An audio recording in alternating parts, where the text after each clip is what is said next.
Hello जी, क्या हाल चाल है। So welcome back to my channel. आज मैं आपको एक कोरियन मूवी जिसका नाम है द मैजिशियन ये एक्सप्लेन करने वाली हूँ। लेकिन उससे पहले अगर आप मेरे चैनल पे नए हैं, चैनल को सब्सक्राइब नहीं किया है तो जल्दी से चैनल को सब्सक्राइब कीजिए। तो चलिए बिना किसी देरी के चलते हैं अपने एक्सप्लेनेशन की ओर।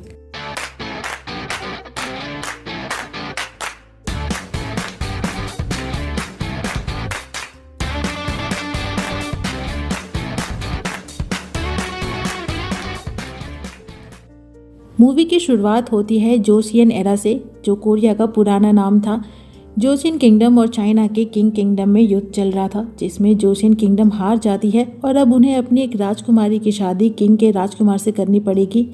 वहीं जोसियन में एक यूईजी नाम का शहर है जहां जंग का कोई नामो निशान नहीं है। शहर में एक मशहूर रेड लाइट एरिया है जहां हुआन ही नाम का एक जादूगर रहता है, जो लोगों के बीच में काफ़ी फेमस है। पर हुआन ही अब वहां नहीं रहना चाहता। वो अपनी एक दोस्त बो युम के साथ उस शहर में आया था और उसके हाथों का कमाल देखकर शहर का गवर्नर उसे बो युम के साथ वहां रहने देता है। बदले में उसे जादू दिखाकर पैसे कमाने होंगे और उसे देना होगा। वहीं बो युम को एक गीसांग बनना पड़ेगा और वहां आने जाने वाले खास मेहमानों का ख्याल रखना होगा। यानी कि दोनों ही एक तरह से गुलाम थे। गीसांग उन्हें बोलते हैं जो लोगों का नाच गाकर या बातें कर कर मनोरंजन करते हैं।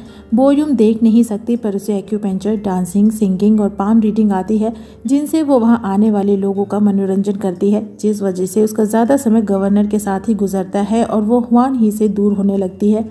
हुआन ही और बोयुम इससे पहले किंग किंगडम के एक जादूगर मोल को असिस्ट किया करते थे, जो दोनों के साथ अच्छा व्यवहार नहीं रखता था। एक रात जब मोल किंग के कुछ खास लोगों को जादू दिखा रहा था, तो हुआन ही और बोयुम मिलकर एक प्लान बनाते हैं। दरअसल मोल जादू दिखाने के नाम पे सच में लोगों को बॉक्स के अंदर स्टैप कर करके मार दिया करता था और नीचे से हुआन ही उस बॉक्स को चेंज करता था उस बॉक्स से जिसमें जिंदा इंसान हो। और उस रात भी मोल वही जादू का खेल दिखाता है, पर इस बार हुआन ही उसे चेंज नहीं करता, बल्कि वापस से स्टेज पे उसी बॉक्स को भेज देता है, जिससे सभी को पता चल जाता है कि जादू का खेल दिखाने के नाम पे मूल लोगों को मार देता है। उसके बाद उसे अरेस्ट करने का ऑर्डर दिया जाता है। वहीं हुआन ही और बो युम इसी भीड़ का फायदा उठाकर वहां से भाग जाते हैं। वहीं प्रेजेंट में जोसियन की प्रिंसेस अपने बॉडीगार्ड और कुछ सर्वेंट के साथ किंग किंगडम जा रही थी वहां के प्रिंस से शादी करने के लिए। लेकिन मौसम खराब था और सफ़र काफ़ी लंबा, तो वो लोग कुछ दिन यूईजी में ही रुकने का फैसला करते हैं।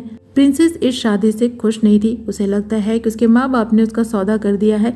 दरअसल वो एक रॉयल तो थी, पर रॉयल फैमिली की दूर की रिश्तेदार थी, जिसे लड़ाई में हारने के बदले में तोहफे के तौर पे किंग राज को दे दिया गया था और इसके बदले राजा उसके भाइयों को कोर्ट में पोजीशन देता है। उसके साथ इस सफ़र में उसका जनरल भी है, जिसे उसका उदास रहना और डर डर कर बातें करना अच्छा नहीं लगता। वो जानता है कि प्रिंसेस इस शादी से खुश नहीं है, पर फिर भी उसे अपनी डिग्निटी बनाए रखनी होगी, क्योंकि वो एक प्रिंसेस है जो ऐसे ही किसी के सामने अपनी कमज़ोरी को नहीं दिखा सकती और उसकी इज्जत जोसियन की इज्जत है। यूईजी आने के बाद जनरल अपने कुछ ऑफिसर्स के साथ शहर के गवर्नर से भी मिलता है, पर उसे यहाँ का माहौल बिल्कुल अच्छा नहीं लगता। यहाँ कोई स्टेटस का ख्याल नहीं रखता। हाई क्लास या लो क्लास जैसी कोई चीज़ यहाँ है ही नहीं। वहीं प्रिंसेस भी अपनी एक सर्वेंट के साथ छुप छुपाकर मार्केट घूमने निकलती है, पर जब वहाँ वो जनरल और उसके आदमियों को देखती है तो उसे छुपने के लिए भागती है और भागती हुई एक बस्ती में आती है जहाँ लोग भूख से मर रहे थे। छोटे छोटे बच्चे कई दिनों से भूखे थे और जब वो उसे वहाँ देखते हैं तो उससे हेल्प मांगते हैं, पर तब उसके पास कुछ नहीं होता तो वो वहाँ से भी भागती है और भागते भागते जंगल में एक माउंटेन क्लिफ पे पहुँचती है। एक पल को तो उसका मन करता है कि वो अपनी जान दे दे, पर तभी वहाँ हुआन ही आता है जो उसे रोक लेता है। लेकिन प्रिंसेस को लगता है कि वो उसके साथ कुछ गलत करेगा और उसे नुकसान पहुंचाएगा, तो वो पहले ही उसे अपने चाकू से धमकाने लगती है। तो हुआन ही उससे वो चाकू लेकर फेंक देता है और समझाने की कोशिश करता है, पर वो थी कि उसकी एक नहीं सुनती और मार मार कर उसके नाक से खून निकाल देती है, जिस पे हुआन ही बोलता है कि क्या वो पागल है, उसने उसकी जान बचाई पर उल्टा वो उसे ही मारने लगी और वहां से चला जाता है। पर उसे प्रिंसेस की चिंता भी थी, क्योंकि रात में जंगल में रहना सही नहीं था। तो वो वापस उसकी मदद के लिए आता है और उसे वहाँ चाकू ढूंढते हुए देखता है जो उसे किसी खास ने दी थी। और जब वो चाकू उसे नहीं मिलता तो प्रिंसेस वहीं बैठकर रोने लग जाती है, जिसके बाद वान ही उसे अपना जादू दिखाता है, जो देखकर वो बहुत खुश होती है। बाद में वान ही उसे वापस जाने का रास्ता बताता है और तभी प्रिंसेस देखती है कि उसकी दाईं आंख नीले रंग की है और वान ही जल्दी से अपनी उस आंख को अपने बालों से ढक लेता है। दरअसल वहाँ नीले आंख वाले लोगों को बैड लक समझा जाता है। वापस आकर दोनों एक दूसरे के बारे में ही सोचते हैं और मुस्कुराते रहते हैं। इतने सालों बाद वान ही पहली बार खुश था, वहीं प्रिंसेस को भी पहली बार कोई ऐसा मिला था जिसके साथ उसे अच्छा लगता है। अगले दिन वो अपने सर्वेंट्स को वान ही की बातें करते सुनती है कि वो एक कमाल का जादूगर है जो अपने काम और लुक्स दोनों की वजह से लड़कियों में काफ़ी फेमस है और उसकी एक आंख नीली है, जिससे वो समझ जाती है कि रात वो जादूगर वान ही से ही मिली थी। जिसके बाद वो भी उसका शो देखने जाने का डिसाइड करती है, पर जनरल इससे मना करता है क्योंकि वान ही रेड लाइट एरिया में शोज करता है जहाँ प्रिंसेस का जाना अच्छी बात नहीं है।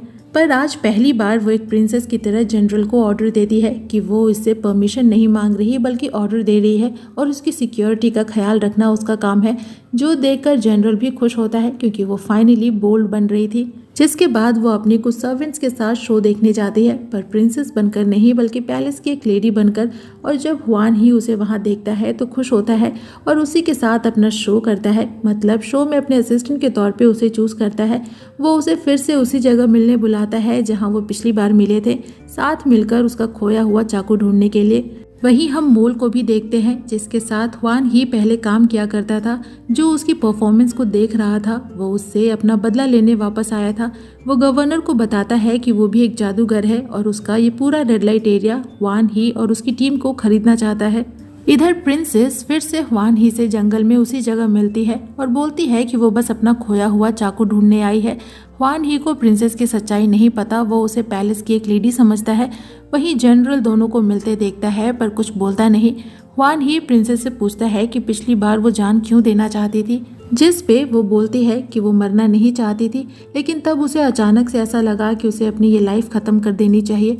वो बिल्कुल अकेली हो चुकी है, उसके माँ बाप ने उसे छोड़ दिया है। वो एक ऐसी दुनिया में रहना चाहती है जहाँ कोई उससे नफरत ना करे, कोई उसे अकेला ना छोड़े और वो खुशी खुशी अपनी लाइफ जिए। उसके बाद से दोनों लगभग हर ही रोज मिलते हैं। दोनों को एक दूसरे का साथ अच्छा लगता है। जनरल ये सब कुछ देख कर भी अनदेखा करता है क्योंकि वो सच में प्रिंसेस को खुश देखना चाहता है, जिसकी खुशी वान ही में थी। लेकिन वो ये भी जानता है कि वो एक प्रिंसेस है जिसकी कई जिम्मेदारियां हैं और वो उन्हें छोड़ नहीं सकती। इसीलिए उन दोनों को रोकने के लिए अब वो वहां से अपना सफर आगे बढ़ाने का डिसाइड करता है। और जब ये बात प्रिंसेस को पता चलती है तो वो बीमार होने का ड्रामा करती है क्योंकि वो वान ही को छोड़कर नहीं जाना चाहती थी। जिसके बाद बोजुम को बुलाया जाता है, जो फिजिशियन तो नहीं थी पर उस जगह उसके अलावा कोई और जानकार भी नहीं था। जब प्रिंसेस की नब्ज देखते ही समझ जाती है कि वो ड्रामा कर रही है, पर फिर भी वो उसके रूम को गर्म रखने और ट्रैवल अवॉइड करने की सलाह देती है। वो ऐसा इसलिए करती है ताकि कुछ दिन और उन लोगों की कमाई हो सके, पर जनरल ऐसा नहीं चाहता था। पर बाकी ऑफिसर्स के दबाव में उसे मानना पड़ता है और वो उन रास्तों को बंद कर देता है जहाँ से प्रिंसेस छुपकर बाहर जाया करती थी। पर वान ही उसे कैसे भी करके वहाँ से बाहर निकाल ही लेता है।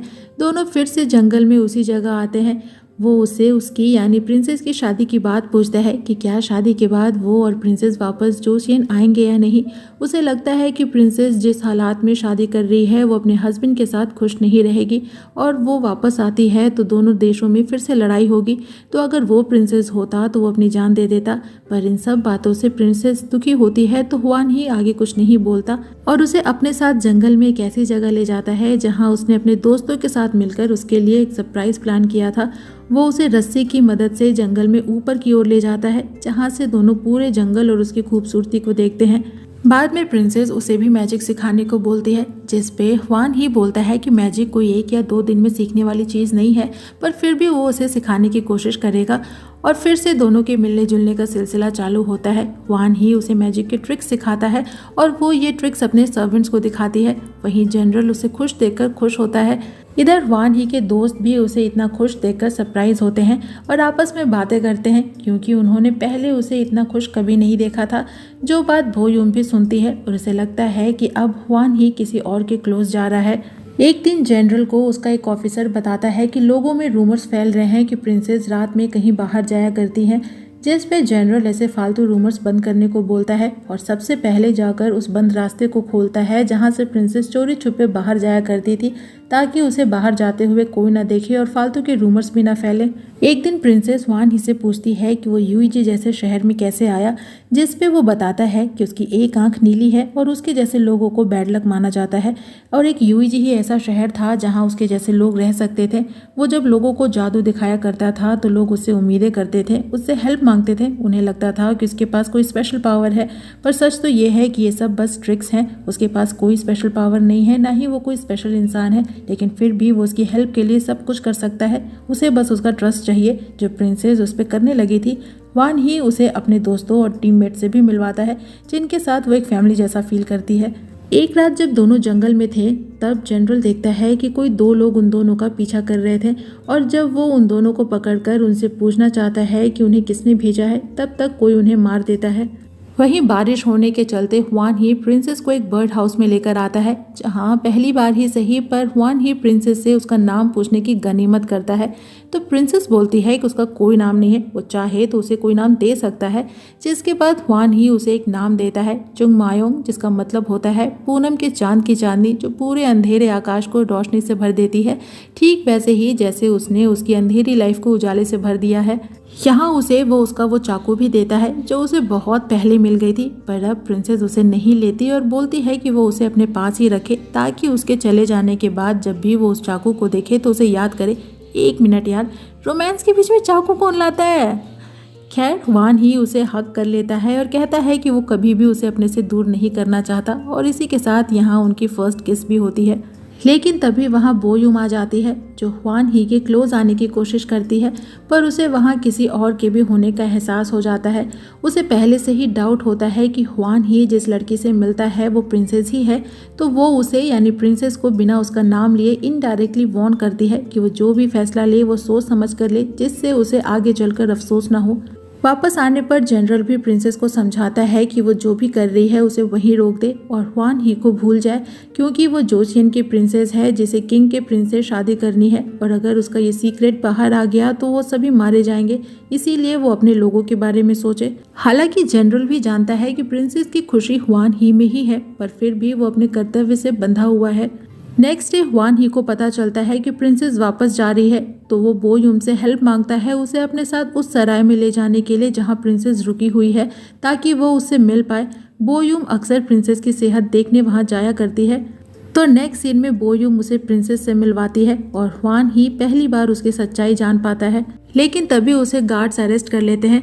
दरअसल उनके पास किंग डायनेस्टी की एक बेशकीमती तलवार थी जो अब उनके पास से गायब है और जनरल को डाउट होता है कि वो तलवार हुआन ही ने चुराई है और उसका ऑफिसर बताता है कि उसने कई बार उसे यानी हुआन ही को उस सराय में आते देखा है। दरअसल वो तब प्रिंसेस को ले जाने आया करता था जब जनरल ने उसके बाहर जाने के रास्ते बंद कर दिए थे, पर ऑफिसर्स को लगता है कि वो तलवार चुराने आया करता था। तो होता ये है कि कुछ दिनों पहले जनरल का एक ऑफिसर वो तलवार गवर्नर को दिखाने ले गया था, जो मोल के कहने पे देखना चाहता था और ये बात जनरल को नहीं पता थी। उसके बाद वो ऑफिसर उस तलवार को वापस से उसी जगह रख देता है, पर वो तलवार अब नकली होती है। रात प्रिंसेस जनरल और उसके ऑफिसर से बातें करती है कि हुआन ही इनोसेंट है। जिस रात ऑफिसर ने उसे सराय में आते देखा था उस रात वो उसके साथ थी, पर जनरल उसे खुले में ये बातें करने से मना करता है और अकेले में समझाता है कि हो सकता है कि हुआन ही उस तलवार को चुराने के मकसद से ही उसके क्लोज आया हो। पर प्रिंसेस बोलती है कि पहले वो अपनी आवाज उठाने से डरती थी कि उसके एक गलत कदम से उसका पूरा परिवार भुगतेगा, पर अब वो नहीं डरती और हुआन ही के लिए स्टैंड लेगी।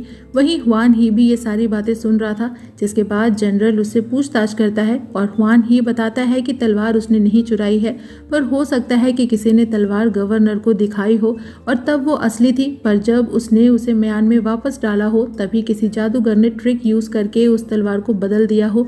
और बताता है कि ऐसा ही ट्रिक किंग का एक फेमस जादूगर भी करता था, तो वो लोग उस जादूगर को ढूंढे। यहाँ हुआन ही को अभी तक नहीं पता कि मोल ही वो जादूगर है। जिसके बाद जनरल उसे आजाद कर देता है, पर असली तलवार मिलने तक उसे छुप कर रहने को बोलता है।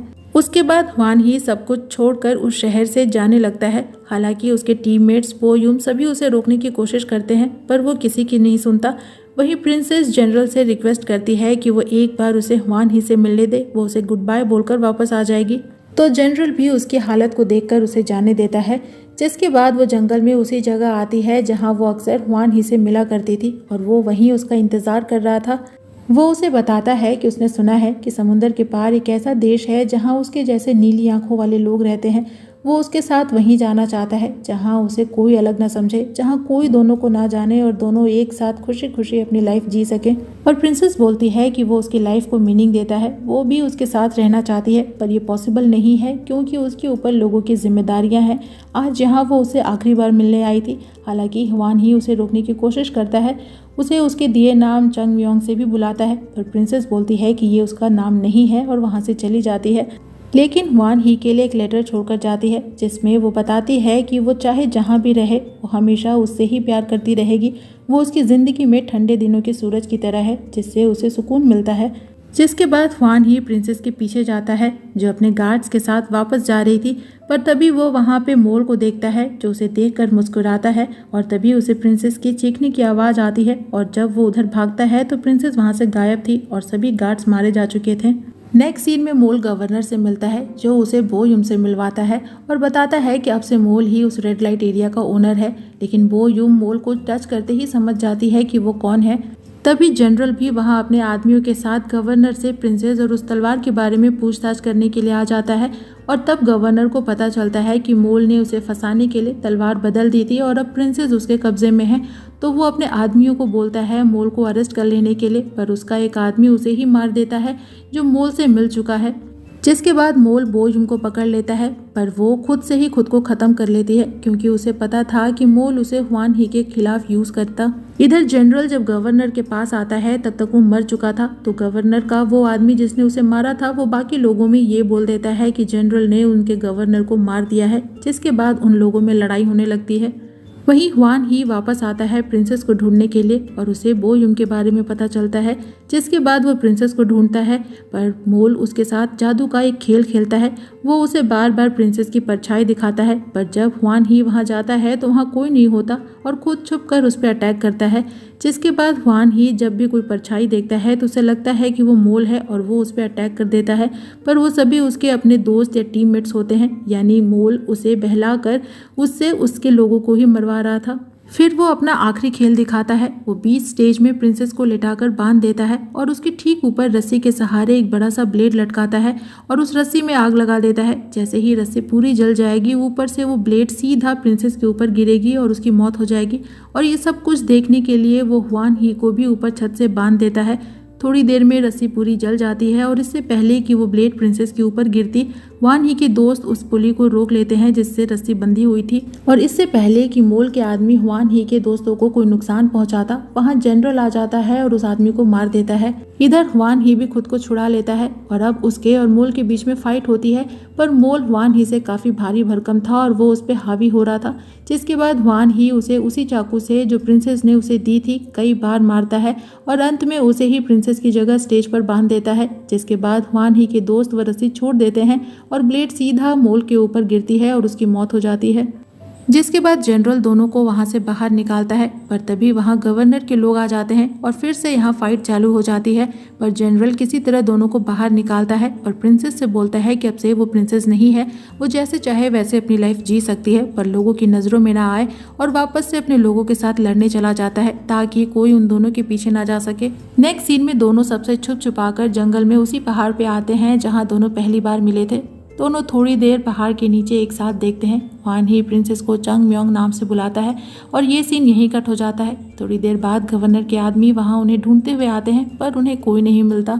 फिर कहानी कुछ आगे आती है। हम जनरल को देखते हैं जो बूढ़ा हो चुका है और अपने काम से भी रिटायर हो चुका है। वो एक छोटी लड़की को ये पूरी कहानी सुना रहा था और वो लड़की उसे ह्वान ही और प्रिंसेस के बारे में पूछती है कि अब वो दोनों कहाँ हैं। जिस पे जनरल बोलता है कि लोगों का कहना है कि वो हवा बन गए, कुछ मानते हैं कि उन्होंने ऊपर से नीचे पानी में छलांग लगा दी और लहरें उन्हें कहीं और ले गई। कुछ का ये भी मानना है कि वो पंछी बनकर आज़ाद हो गए या जादू से गायब हो गए, पर असल में किसी को नहीं पता कि दोनों अब कहाँ हैं। तभी एक आदमी उसे एक लेटर देकर जाता है जो एक पेंटिंग थी जिसमें 2 एशियंस कुछ यूरोपियंस को जादू का खेल दिखा रहे थे और वो 2 एशियंस वान ही और प्रिंसेस थे और अब उनका एक छोटा सा बेटा भी है, यानी कि वो नीली आंखों वाले लोगों की दुनिया में अपनी प्रिंसेस के साथ चला ही गया जहाँ उन्हें कोई नहीं जानता। और इसी के साथ ये मूवी यहीं पे खत्म हो जाती है। तो इस मूवी की एक्सप्लेनेशन यहीं पे होती है खत्म। आपको मूवी कैसी लगी कमेंट सेक्शन में जरूर बताइएगा। वीडियो अच्छी लगे तो वीडियो को लाइक कीजिएगा, फ्रेंड्स के साथ शेयर कीजिएगा और मुझे इनकरेज करने के लिए मेरे चैनल को जरूर सब्सक्राइब कीजिएगा। मैं आपसे मिलूंगी नेक्स्ट वीडियो में नेक्स्ट एक्सप्लेनेशन के साथ। तब तक अपना खूब सारा ख्याल रखिए। सायोनारा।